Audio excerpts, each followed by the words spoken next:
In the courtyard of the Quwwat-ul-Islam Mosque of New Delhi, there is a 6-foot 7-ton iron pillar that defies the laws of thermodynamics. For nearly 1,600 years, this pillar has stood in the incredible heat, dust, and torrential rains of New Delhi, and yet it hasn't rusted. The 19th century British archaeologists like Sir Andrew Cunningham said, "Oh, you know what, this pillar must not be made of iron."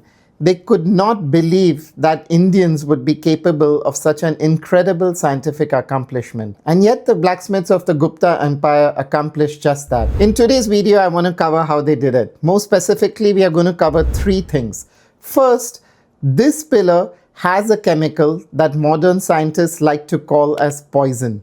So we are going to look at what this poison is. Second, we are going to look at how this poison creates a self-healing shield that prevents the pillar from rusting. And lastly, the chemical reaction that keeps this pillar rust-free requires a very specific type of climate. In fact, the exact opposite kind of climate as Delhi. So how did this happen? So let's get right to it. So first, let's look at what the poison in the Gupta era pillar is. So today's iron is made in what we call blast furnaces. They heat iron to a really high temperature and then they add limestone. Now what limestone does is that it removes impurities like phosphorus. But the Gupta era blacksmiths didn't have these blast furnaces. What they had was something called bloomeries, where they took iron along with something like charcoal and then they heated it to a really high temperature. And they did not add limestone. So phosphorus, which is an impurity, was never removed from the iron. It had nowhere to go. So look at the comparison of modern iron and the Gupta era iron. You'll instantly notice, because you are one sharp person, that the amount of phosphorus is 0.25%. It's 5 times the phosphorus of what we see in iron today. Now, having phosphorus is a big problem. If there's a lot of phosphorus in iron, the iron becomes brittle and it snaps in cold weather. For example, if you were to make a bridge of iron containing this much phosphorus, it would snap in the winter.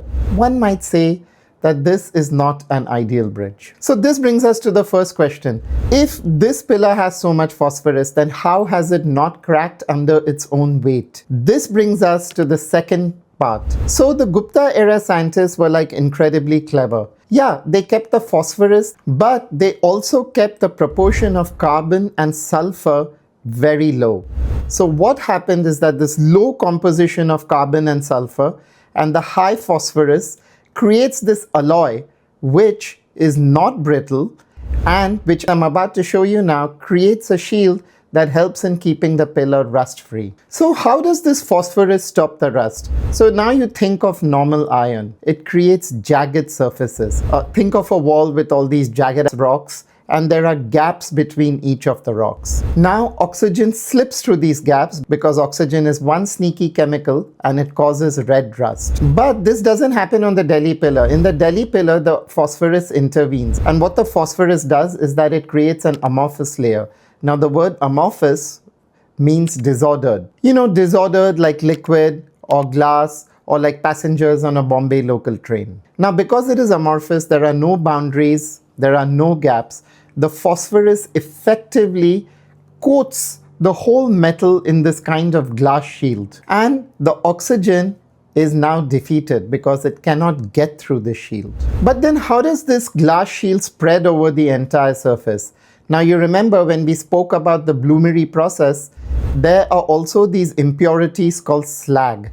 And what the slag does is that it jumpstarts a chemical reaction. And this chemical reaction helps spread the phosphorus around the surface of the entire pillar, keeping it rust-free. But here is the problem that has kept many scientists awake at night.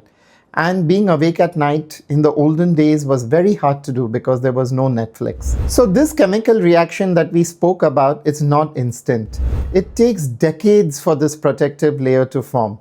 And to jumpstart this reaction, you require a moist and humid climate. And crucially, this layer needs alternate cycles of wetting and drying. If the climate is very dry, like in Delhi, the reaction never starts. Now, for those of us who have been born in Delhi, we know that the climate can be incredibly dry for 8 months of the year. And in such dry weather, there's no way that this protective layer would have formed.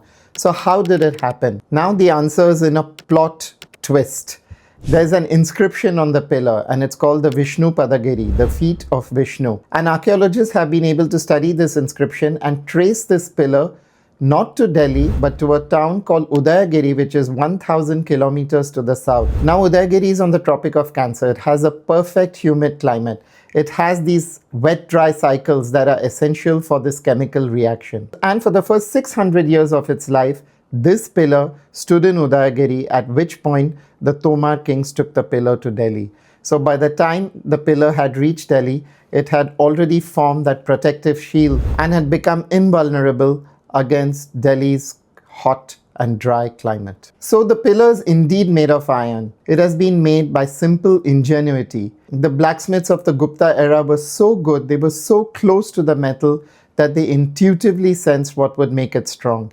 And it also happened by accident and serendipity, where this pillar was formed in the town of Udayagiri.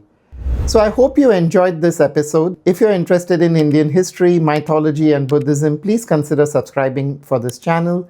Here's a video that you can watch. It explains the science behind the incredible Mauryan polish, where the Mauryans were able to polish stone to achieve glass-like finishes. So once again, please consider subscribing for this channel so that we might meet again. Have a lovely week and enjoy the next 7 days that lie ahead. Bye.